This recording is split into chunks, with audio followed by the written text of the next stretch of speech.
I started photographing Nirvana in about 1989. And at that time, I had been sort of Sub Pop's in-house photographer. And I wanted to find, amidst this chaos of a live show, just find that sense of grace. So I wanted people to experience what it was like being there. You know, the sweat and the noise and being pushed together and against each other. Kurt was a very, actually, quite sweet, shy person, somewhat difficult to get to know.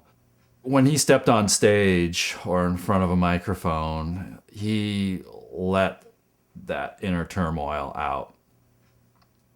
The drum kit series was my last 7 frames on that roll of film.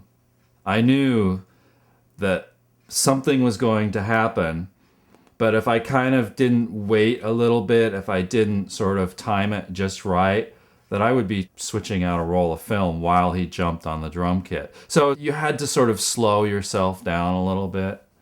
I always considered myself as much an artist as I was a documentarian. For example, the picture of Kurt where he's flipped up on his head.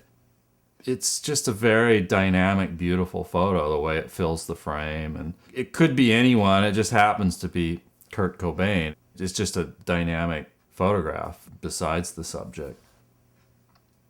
Kurt was a real prankster. You know, one of the images in the show is of the band flipping me off in the studio. I mean, that was definitely Kurt's idea. And you can just see that for the first time in this photo shoot, he's actually enjoying himself.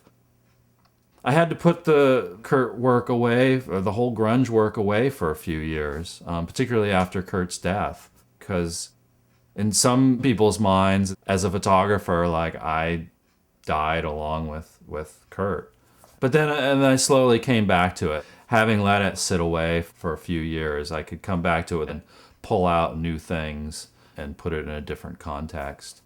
One of the most moving photos I have from that time is the picture where you see Kurt alone on the stage. I'm photographing him from behind, and he's just surrounded with the blackness of the stadium. You can see his scoliosis. You can see his really bad posture, and he just feels so alone. And I actually didn't discover that photo until about 2001. After his suicide and the events that happened, the photograph took on a new meaning, and it's one of my favorites.